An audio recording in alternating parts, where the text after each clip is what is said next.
Drew, thank you for joining us today. Joined by John Rowley and Jeremy Whiteford. And the conversation, I guess I'm going to ask you, where does this conversation start? Why are we here today? Are we going? Yeah. Okay. This is happening right now. Yeah. Why are we here today? Sorry. Okay, cool. We're going. No, I guess, you and I had talked about my past, and I got sober in 2008, so 10 years ago, and shared that with anybody basically that knows me. They all know that part about me, and I think you wanted me to share more about that, so I think that's what started this. You mentioned something in class. We were talking about drinking, and you said, I don't drink. And I look at this guy and I go, he's a really normal dude who seems active and is out, and he's got a great wife, and seems like a lot of things are going. And it was interesting to me. I'm like, oh, he doesn't drink. So the first thing that went off in my mind is, I want that. You're going to share your story, which I'm excited. Be careful to hear what about. you wish for. Exactly. so I grabbed you. You're very gracious, and so however long ago was that? 6 months ago. So walk us through, maybe the why. Everybody has a different reason, but basically, I want to talk about alcohol a little bit, about what it took, what part of the team it took to get you to where you are now. Yeah, it's been 10 years, and then what are the health benefits that you've notice over the course of those years? Yeah, absolutely. So, I had a great childhood. Where'd you grow up? So I grew up in Chicago. Oh, right on. Yep. Grew up downtown Chicago or outside Chicago? Just outside, north suburbs. Born in Pittsburgh, Pennsylvania. Okay. Moved there when I was to Chicago when I was 5. So when the steel industry collapsed, the family left Pittsburgh. Moved to Chicago. So that was home. Great childhood. 2 loving parents who have supported me more than anybody throughout my life, and 2 sisters, all good and very normal. I think growing up in Chicago, you have access to a lot, and a lot more. I went to a high school very much like the one right by here, except bigger. I had 4,000 kids in my school, but the same deal, and so I was exposed to a lot of things at a young age, and so it started. The process for me started in what was normal. So I partied normally, in my mind, for a long period of time. Academics came very easy to me, sports came very easy to me. I did all that stuff. I could turn it on or off, and so it all started very normal. Maybe in hindsight it wasn't totally normal, but at the time it was. I'd say normal as in the current American stereotype, like what kids do in high school, what kids do when they go to college, or what's the normal part. Normal is drinking underage. Normal. I mean, if we're honest about it, normal is that, right? Yeah. I didn't drink until I was 22 because I was lame. I didn't break rules. I was abnormal. Yeah. But I think that is completely normal. Yeah, and where I grew up, honestly, it was alcohol and other things that started at a younger age for people, and so I was participating as everybody I knew did, and so that's how it started. Now looking back, you're like, man, that was pretty young to go to a Grateful Dead concert at 13 and do those things, right? But at the time, that seemed normal. Where to go from there? So you're going to school, you're an athlete. Went to college, all was good. Graduated college. I think the key things to point out. So my story is not one of quitting alcohol for health reasons. It was one of getting sober for the ultimate health reason. I was going to die. And so what essentially, happened is that, going back at a young age, there's a couple things that have been consistent with me my whole life. I have thought differently than everyone else around me, and my mind does not stop, right? I am constantly going. And so what alcohol provided, or other things provided, were a way to turn off my mind for a while and kind of feel at ease, right? Can you fast forward 10 years, and then I want to go back. What turns your mind off right now? Working out, meditation. Right. Yeah, those are the 2 things. So I want to come back to that in a period of time, but that's just important to kind of paint the picture of evolution. So exactly. Back. So you can't shut it off. So alcohol helps. Alcohol and other things help, and so I go through that process, and go through college, party normal, post college, and all that. What happened is that my quote unquote partying did not slow down. It increased over time. And were you good at it? And I mean, yeah. Get up I answered the bell every day. I functioned at a high level in my career. All that stuff. Towards the end, obviously at the end, I was not a good husband. I was not a good father. I was not a good friend. I was not a good anything. But for a while, I was, and I was able to function that way. And so the difference between someone who is not an addict and someone that is, in my mind, and I'm clearly not an addiction specialist, but I've got a PhD in experience from what I've done, is it comes down to two things, right? So I have a physical allergy and I have a mental obsession, if I want to break it into two buckets. So physical allergy, what does that mean? It means when I ingest something in my body, alcohol or other things, I don't know when I'm going to stop, right? Yeah. So a lot of people can go out and they can have a glass of wine or 2 glasses of wine and sit on a patio, and that's an enjoying afternoon or all that. That doesn't work like that for me. A switch goes off in my mind that says, let's go right? One's not enough, two's too many. Exactly. Yeah. That's exactly it. So we're going to roll. And you know what? Maybe once in a blue moon I could have 2, and that's no big deal, but I'm going full throttle. And then the mental part is that I never took a drink or did anything when it was a bad idea, in my mind. How do you define that? There's a lot of times where I had consequences or things happened due to my drinking, right? But I would know, man, that was really bad, right? Yeah. And any logical person would look at it and be like, dude, you should stop, right? And I'm like, I agree, I should stop. But then the next day or a couple days later, I'm like, but this time I'm just going to do, it was never a bad idea when it hit. And that's that mental obsession piece that tells me it's okay. It's okay. You can do that. You can do it just this once. You can do that. You can do this. So that's really the 2 parts for me. And so long-winded answer to your question is that really started kicking in my late 20s. And then I was off to the races for a couple of years. And you held on to it. And held it together. And you weren't married then yet? No, I've been married. So Katie is young. Yeah, Katie and I we've been married since we were 24, but we've been together since we were 19. We met as kids in college. We met as freshmen in college. We've been together ever since. I am extremely lucky to have her in my life. She's the best thing that ever happened to me. She's seen it all. Oh yeah, figured it out. Correct. No, we grew up together. She's seen the good, bad, the ugly. Which actually, we both say, and I don't want to talk for her, but we both say that's me going through addiction and sobriety is the best thing that ever happened to both of us. You mean as a team? As a team and that, but as individuals and as a team, because if you look at it so she clearly makes me a better human being every day. I'm extremely lucky to have her in my life, and it's just awesome. And that's the part I'm the most grateful for. But what it really did is it put us through a crucible. And when you go through a crucible, it's just a transformative experience where you come out on the other end. If you come out of it, right? You'll be better. You're going to be, hopefully you're better, but it's going to be a completely altered state. Yeah. And so that happened to me as an individually, and it also happened to her. We've been together so long, and she's such a part of me that I don't know where I end and she begins a lot of times. So, awesome. She was an integral part in my sobriety, and everything like that. But no, so we've been together the whole time. Yeah. and you started... You could have a podcast with her about that. So what was it really like? Totally. Probably had another stories. Yeah, exactly. She's got stories. So when did you flip the switch? So you were keeping it going for a couple years? Yeah, I was keeping it going, and then really at the end, I mean, this thing ends... this ends the same way. If you're actually an addict, right, this thing ends the same way. And so you are either going to get locked up or you're going to die. Yeah. Or you're going to get sober. Mm-hmm. There is no other end if you're true, right? Yeah. And so I was heading towards the route of death.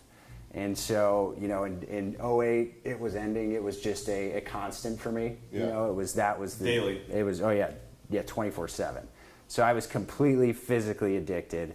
And then when you're an addict, the interesting thing is at the end, I wanted nothing more than to get sober, right? I hated the fact that I had to do this, right? Yeah. I hated the fact that I had to drink and do other stuff. I hated it.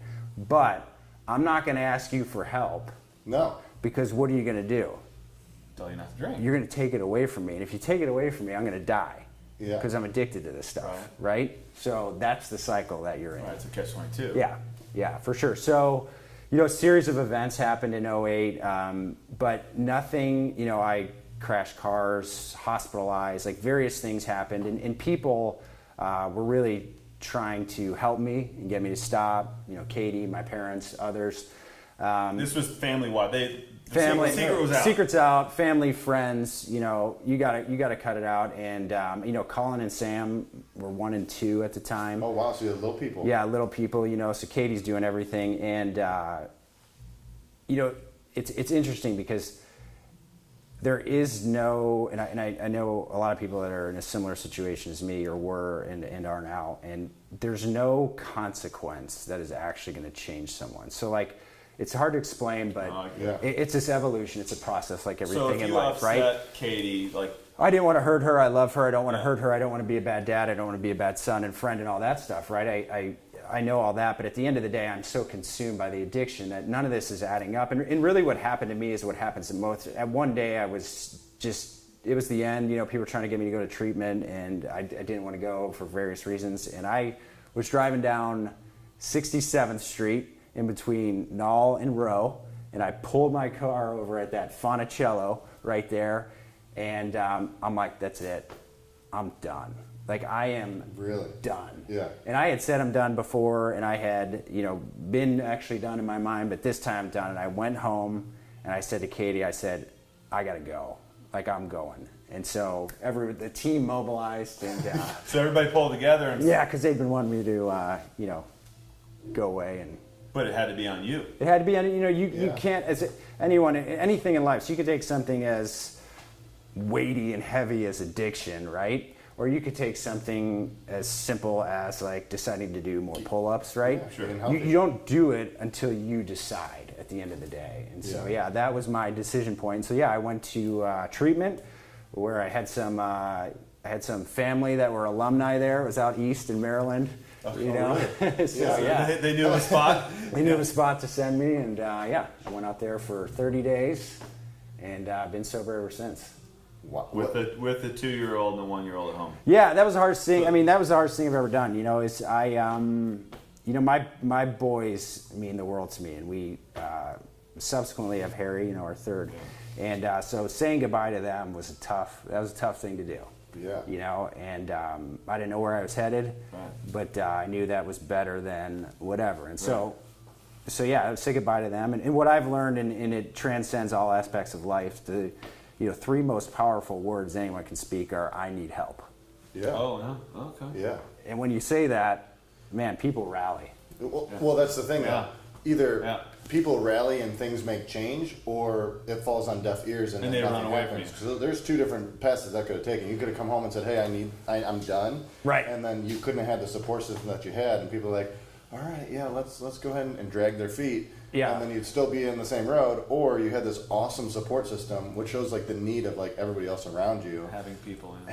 Having quality people in your life to be okay, hear what you're saying, the purpose of actually listening. Right. And be okay, let's go. Let's not drag our feet. No, and I've been super fortunate. So I have a ton of people that have helped me over the years and continue to help me just with everything. I mean, you guys helped me in the gym, right? You guys help all that stuff. So I'm very fortunate that. And if I look back, there's 4 people that I literally would be dead if it wasn't for them. And it's Katie, who I've talked about, has done more for me than anyone else, Matt Condon, Mike Helmuth, and Andy Bash. If those 4 people didn't hit me when they did in life with what they did. Do you know Mike just joined? No.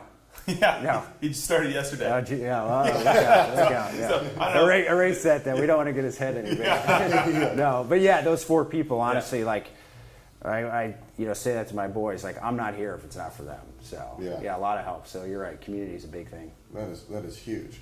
I mean, if you're cool with it, walk us through a little bit of the 30 days, because you don't just go. I know people who have gone to rehab and then come out of rehab and they're still the same exact. They just spent a bunch of money and then. Well, I think it goes back to that decision, and then the action behind the decision. There's the old saying: "There's three frogs on a log. One decides to jump off. How many are left?" Well, there's 3, because that one frog just made a decision and it actually jumped, right? So you got to jump in. And so at that time, I was done. You know what I mean? And so really it was my effort. So, what it was a process of complete self-examination. So, and it was, a time, like, you don't go into rehab like on a winning streak, right? Like this isn't like great. This is not fun, and like this is so. I had a crazy group of people I was in there with from all different backgrounds. But what I did is I just jumped in with both feet at that point and said, I got to work on stuff. And so I really went, and it was a complete self-examination. I went through every aspect of my life. And so looking back, so fortunate to have 30 days. Like, when does anyone get 30 days to do that, right? Kidding, yeah. So that it's a pretty cool thing under bad circumstances. But I looked at everything and Did you have that attitude when you were there? Not at first. At first, I knew I was basic. It wasn't going to work out. So I knew I had to go away. Yeah. And then I got there, and a couple people, back to the people helping, were like, dude, you need to, like, you're bad. I mean, I went in there. Nobody ever gave you an ultimatum, though? Yeah. Oh, yeah. There were ultimatums made. No, for sure. Okay. But that doesn't matter. Okay. Oh, right. So you know what I mean? Like, it doesn't. Ultimatums, consequences, none of that really matters unless you really, at a cellular level, want to change. Yeah. Because you got to separate yourself from that which is keeping you alive and killing you, right, and then do a hell of a lot of work. Yeah. So it was a great process of self-examination, one that continues today in a great way. I mean, it was a foundation for me to set up success. Mm-hmm. So 30 days go by. Yep. When did the real work begin? I think the real work began then, but the real work continues. So for me, like, I do not struggle with alcohol or drugs or anything anymore. I've been lucky, ever since I left there, I have not had a desire to drink or do drugs. Since you left? Totally. Actually, since the day I went in, the day I went in is the day I last did anything, and I've had no desire to do it since then. And that's not because what that's due to is that self-examination and other work I'm putting in. Like, that I realize why I was doing those things, right? And I realized that, hey, there's a lot of work I could do just on myself to be a better person, to help others, to know what my purpose is in life. And I know all these things today where I didn't before. Yeah. And so I found personally, when you don't know your purpose and when you're floating around deciding what you want to do, that it's just led to problems for me, where really now it's something where, I don't think about it. It's not drinking, drugs, that type of stuff. I always say to people, like, me eating this microphone. You said yesterday, it's about chalk. Yeah, like, that's the same logic. Like, I wouldn't, if I'm hungry, I would not eat that. Like, there's no, me and a drink are pretty far away. And it's not due to, like, I'm cured. It's due to the fact that, like, hey, I do a lot of work that it's just not a part of me anymore. Yeah. Now, it may not be a part of you. Yeah. But it's a part of near everybody. Yeah. Right? Yeah. I mean, you're a social person. Yeah, absolutely. And you go to events and you have friends, I'm assuming. Oh, yeah, no, yeah. Everybody around me. Yeah, exactly. No, everybody around me drinks, does other stuff for fun, has a great time. Yeah. Now, for those that know you and know the past that you had, it may be easier for them not to offer you a drink or give you a hard time about it. Yeah. Right? Now, the people who don't know you or know your past may be like, oh, come on, you pansy, why aren't you? It's just a beer. Yeah. I find that doesn't happen, like that, come on, like, just have a beer. Like, if people say, hey, do you want a drink? And I'll say no, or no, I don't drink anymore. And that, that's pretty good. Or if they're, someone that I've just met, but they've become friends, like you guys, like, as you know, I'll tell you about me. Like, I'm a pretty open book. Yeah. And I do that for two reasons. One is, because I just live a pretty honest and direct life. I've always been a direct person. But two, I like people to know about me because they might, or someone they know might be struggling. I mean, there's a crisis in our country today of addiction. And unless people start talking about it, not like I'm some success story, but just start talking about, hey man, there's another side to this. There is people that can get sober and can live good lives and be productive citizens and have a great time and all those things, then that's what I want people to know. Yeah. And that's why I think we wanted you here today. Is that, our first conversation was not, I partied plenty. Right. But I didn't party to the point where I ever had a problem. Right. But I still, I wanted almost an excuse. In a way, I have a little bit of envy. Because it's like, you don't drink, and it's like, it's over, and it's done, and that part of your life has passed you. Where we talk to people about, like, not drinking for their health, like, you don't really, like, your why is it's just because I want to feel healthy, and And I guess subconsciously we're always concerned that somebody else is going to be like, come on, man, have a drink. No, you're afraid to just say I don't drink. Yeah, and here's the thing I've learned is other people's problems that are other people's problems. That stuff, I've always been a pretty free thinker, and I'm really not concerned with what others are doing or what others think of me. Now, sometimes that's maybe not a good thing, but overall, that type of stuff is, hey, if you're not drinking or if you're not eating sugar or whatever life decision you're making, that's your business, man. That's that's somebody else's. So we talked about calming the mind. Yeah. Back then versus now. Yeah, it's interesting. When I was a kid, my mom used to, if I wasn't playing sports, she'd be like, you got to get outside. She knew me. You got to move. And, go run around. And even Katie today will be like, hey, whoa. Because I'm a type A, go, can't stop. When I'm not going like that, then I focus somewhere else. So, so today, working out, so the physical aspect of fitness and health is huge for me, and so thank you guys. This place has been awesome. I was open the doors for you. Yeah, but no, it's great to have a place to come to with an awesome community and get to suffer and expand. The first noble truth of Buddhism is suffering, right? And so and that's meant to be I believe a good thing. Life is suffering. So when you can come here at 5 a.m. and suffer, the rest of your day is pretty easy. Right. And so, that's a big part of it, and meditation is the other part. Talk us through that. What is Yeah, that? so meditation has been an evolution for me over time. It really started in treatment when I was first introduced to it and couldn't sit still for 30 seconds for 5 years. Tried it off and on, but could not make that happen. And then about 5 years ago, made a commitment to begin to practice it a little more and just sit in silence. And I used, there's apps out there and all different things. I've gone to whatever meditation deals and day-long deals, and just because I'm interested in learning about a lot of different things. But that's been really a key to where what it allows me to do is it's a daily practice, and I can completely separate myself from what is going on in the world. And so I almost have the ability to see things happen and not react to anything. Now, I'm not perfect. I react to all that stuff. But that's what it does for me. It gives me a chance to respond as opposed to react to things. Mm-hmm. How did you get it past that initial 30-second barrier? What I'd say, it's like anything in life. I heard this once. Some guy said, "How do you do more pull-ups? Do more pull-ups." It's the same thing. It's how do you just sit? You got to force yourself to sit there. Yeah. Even if it's just 10 seconds. Totally, 10 seconds, 20 seconds. I remember 30 seconds, a minute, you know what I mean, getting through it. And still to this day, I do, 15 minutes a day. I'm not levitating or, I'm not, you know what I mean? I'm not some she will tell you I'm not levitating by any means. No, I'm by no means a spiritual guru. It's just that time of silence is pretty eye-opening. And I believe it allows me to perform better as a human being. Mm-hmm. Yeah. You don't think 15 minutes is very long, but I don't think I could name 3 people. I can't name, I don't know. I know 15 minutes sitting in silence meditating. Yeah. Would my brain would freaking explode. Yeah.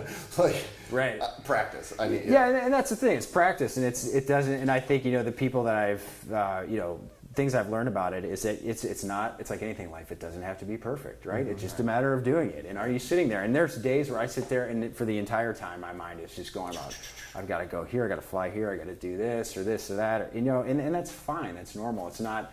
There is no perfection, and I think that's part of my problem early on. Is I sought perfection, which is unachievable. Therefore, I needed something to calm my mind. What was there and available? Alcohol and other things, right? Yeah. Now I realize there is no perfection. This whole deal is a process. All I really am in it for is to learn, get better, and meet cool people. That's why I'm here in life. And so that's how I approach things. Yeah. What have you noticed? So health-wise, what's the sales pitch? Whether it's you're giving it up for a big reason or just for health. What do you notice health-wise? Yeah, I'd say for me, it's been so long that the biggest health thing for me is I'm not dead. Honest to be candid, right? That works. So, but beyond that, it's time. So I was a prisoner to that. So it's time, and there's a big difference between someone that is, like I said earlier, you go out on Friday night, have a couple glasses of wine, you're fine, you still answer the bell, do whatever you're going to do. That's all good. I think what it becomes is if it becomes thing for someone where it is taking up time either by doing it or the after effects of it, right? That you'd rather be doing something else, that's what it'll give you. Right. So You know, it's that, even for someone that's not an addict or an alcoholic, just to, you know, to say, hey, if I didn't do that, I'd wake up earlier and do what I wanted to do. If that, those are types of things. But yeah, for me, the health benefit is time. yeah. Okay. That's. I didn't think about. I haven't thought about that. No. But because I usually think about like how I feel the next morning. Yeah. Yeah, but I'll tell you what, like we go, I mean, I go out, you know, we go out all the time, Katie and I and friends and all that. Like when I'm out till 1:30 in the morning, sober, I'm hungover the next day because I'm old. You know what I mean? Like I wake, you know what I mean? It's like, I'm like, I have a headache. I wake up and I'm like, this sucks. Like I shouldn't be out till 1:30 in the morning. You know what I mean? Yeah. So there is, I think it's time, man. But can you imagine them? Oh no, After the I mean, if you do that out at 1:30 in the morning and drink at the same time, I mean, you kids don't care, do they? Right? No, Kids don't care if you're absolutely, hungover. absolutely. So they don't care at all. They want to get going. So I mean, what's your parting? I mean, I don't know if it's advice or I guess to summarize and see where you stand on this, Jeremy, is who cares what other people think? Yeah. I mean, time is your most valuable resource. Right. And if you need help, you should say it. Yeah, absolutely. Ask for it. Absolutely. And I realize that, you know, not everyone has this story, right? So not everybody's, I think a lot of people are affected by drugs and alcohol in a lot of different ways in their lives, whether it's them or someone they care about. But not everybody has this story. But what I've learned is that life will present difficulties, and it will present them over and over again. And the better you get at dealing with difficulties, which is getting used to it and realizing you can't control it and asking for help and having a good community of people around you and being honest. Yeah. And all of those types of things, that's my, I don't know if it's a message, but that's what, that's how I try to live, is the idea of just being who I am. Not everybody likes who I am. That's cool. I don't, you know what I mean? I don't expect them to nor want them to. Yeah. But I'll be honest with everybody that I encounter. I will try to help other people as much as I can, and do the right thing. And I think that is that's something that if we all take to something as I said, as heavy and weighty as addiction, to something as simple as I've got to wait in line for 30 minutes at Starbucks as opposed to what I expected to happen, world tends to be a better place. Yeah. Now, say you're listening, like you were listening to, and you may have already kind of gone over this a little bit, but like, say if you were listening to this podcast yourself in that time in your car, like what would be something that what do you tell former Drew? Oh man, that's a good. You know what I would. That's a good question. I would tell myself that, that it's okay. That others have gone through the same thing as you, and it's okay. And then I would say that my life has exceeded my wildest dreams, and so it's all there. And so I would give myself a message of hope. Is what I would do. And I think that's the cool thing in life, is that we can always change, right? And life can be whatever we want it. It is a very cool thing, and there's hope out there for everyone. I mean, I was hopeless. So at the end there, it's hard to explain, but I was dead spiritually, we'll say, right? So the quote unquote Drew wasn't really there anymore. Yeah. And so to come back from that is amazing. So I look at, like, people joke, because I say this a lot, is every day since then I call it bonus time. Like, I really don't think I should be here. You're living. Like, so I'm kind of like, that's cool. I'm not supposed to, I can deal with that. Okay. I can deal with this, And I've had many occasions in my life where, like, something's gone down and I've been able to, okay, and we've dealt with it, because things aren't as big of a deal to me as they are to most people anymore. Yeah, you've got a much bigger perspective, though. It's like when you almost go out, well, what can I do about that? I can't control it, so. Somebody cutting you off on the highway is not that big of a deal. Yeah, totally.